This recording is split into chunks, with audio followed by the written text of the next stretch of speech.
The rain pounded against the windshield as I drove down the deserted highway, clock on the dashboard reading well past midnight. I had been on the road for hours, trying to make it home after an extended business trip. The storm had come out of nowhere, and the visibility was poor, forcing me to slow my pace to a crawl. As I rounded a bend, my headlights illuminated a figure standing on the side of the road. It was a young woman, her long, dark hair plastered to her face, her white dress clinging to her body in the rain. She looked distressed, her arms wrapped around herself as she shivered in the cold. I pulled over, my heart racing. I knew it was dangerous to pick up strangers, but I couldn't just leave her there. I rolled down the window, the rain and wind whipping into the car. "Are you okay?" I called out. "Do you need help?" The woman didn't respond. She just stared at me, her eyes wide and unblinking. Chill ran down my spine, and I felt the urge to drive away, to leave her behind and never look back. But before I could make a decision, my phone rang. I glanced at the screen, seeing my wife's name. I hesitated for a moment before answering. "Hello?" I said, my voice shaking. "Hey, honey," my wife replied, her voice warm and comforting. "I just wanted to check in and see how you were doing. The storm looks pretty bad on the news." I glanced out the window, but the woman was gone. I felt relief, thinking that perhaps I had just imagined her. "I'm fine," I said, trying to steady my voice.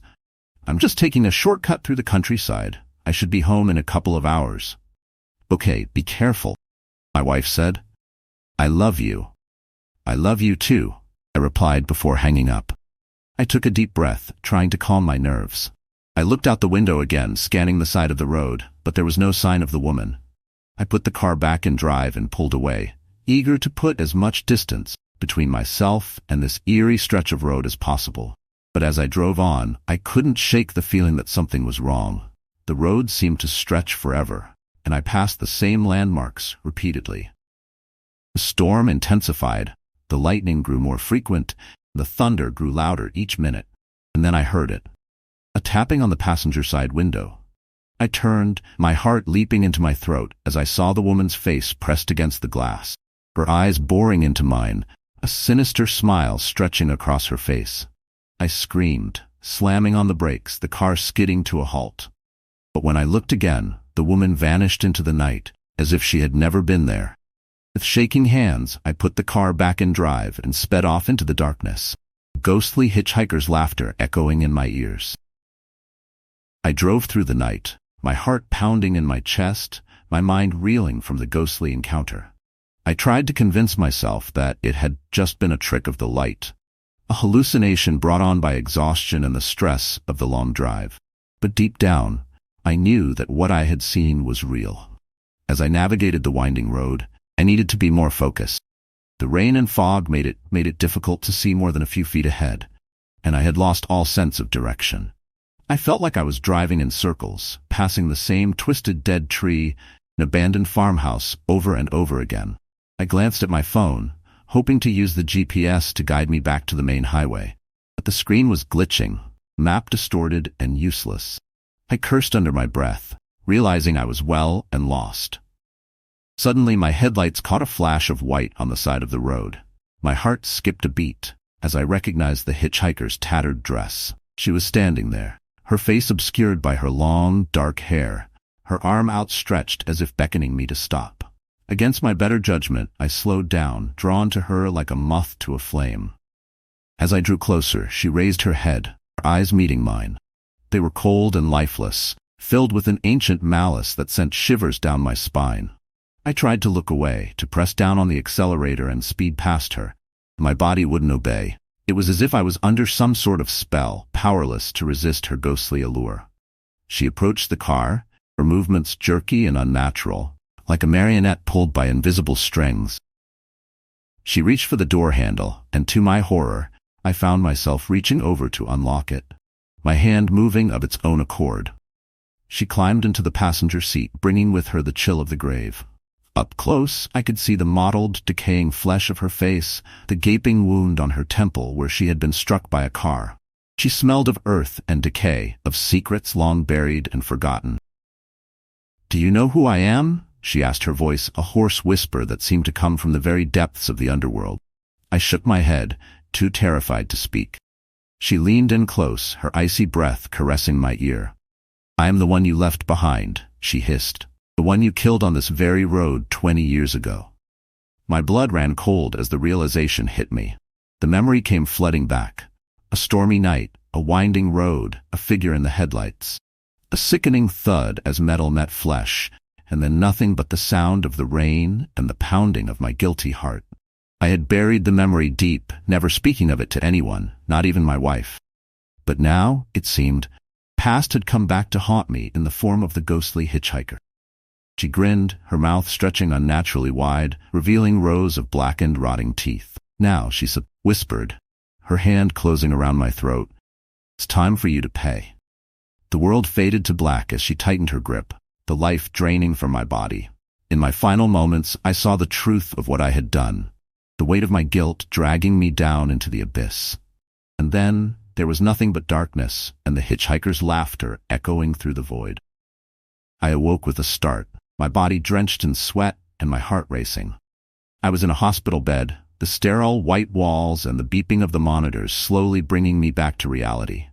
A nurse entered the room, her face etched with concern. "You're awake," she said softly. "How are you feeling?" I tried to speak, but my throat was raw and dry. The nurse held a cup of water to my lips, and I drank greedily, cool liquid soothing my parched throat. "What happened?" I croaked, my voice barely above a whisper. The nurse hesitated as if unsure how much to reveal. "You were in an accident," she said finally. "Car found you on the side of the road, unconscious and barely breathing. You're lucky to be alive." I closed my eyes, the memories of the ghostly hitchhiker and my guilty past flooding back. Had it all been a dream, a hallucination brought on by the trauma of the accident? But as I lay there, trying to piece together the fragments of my shattered mind, I heard a voice, a whisper that seemed to come from the very air around me. "You can't escape your past," it said, echoing in my head. "You can't escape me." I sat up, ignoring the pain that shot through my battered body. I had to get out of there and confront the truth of what had happened and what I had done. I stumbled out of the hospital, ignoring the nurses' and doctors' protests. I returned to the winding road where it had all begun, with storm clouds gathering overhead and the wind whipping through the trees. And there, standing by the side of the road, was the ghostly hitchhiker, her white dress billowing in the wind, her eyes filled with a piece of terrible, ancient knowledge. "Why?" I asked, my voice trembling. "Why are you haunting me?" She smiled, a sad, knowing smile. "Because you cannot run from your sins," she said. "Because you must face the consequences of your actions." I fell to my knees, the weight of my guilt crushing me. "I'm sorry," whispered, tears streaming down my face. "I'm so sorry." The hitchhiker placed a cold hand on my shoulder, and I felt a shiver run through my body. "It is not enough to be sorry," she said. "You must make amends. You must dedicate your life to helping others and make the world better. Only then can you find peace." I looked up at her, hope blossoming in my chest. "I will," promised. "I will spend every day trying to make things right." She smiled, and momentarily I saw a flicker of warmth in her ghostly eyes. "Then go," she said. "Live your life, but never forget the lesson you have learned here." With that, she vanished, fading into the mist like a dream.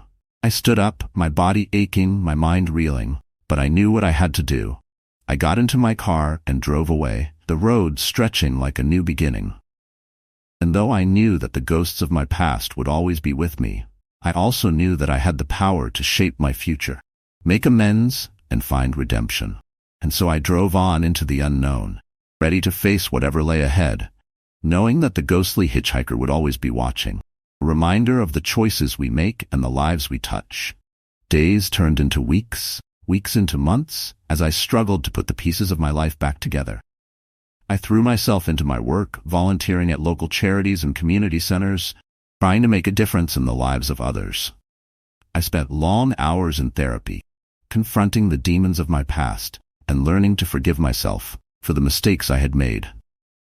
Through it all, the ghostly hitchhiker remained a constant presence in my mind, a reminder of the fragility of life and the importance of our choices.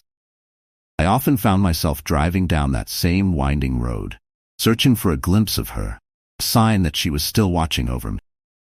But she never appeared again. I wondered if she had been confirmed or been a figment of my troubled mind.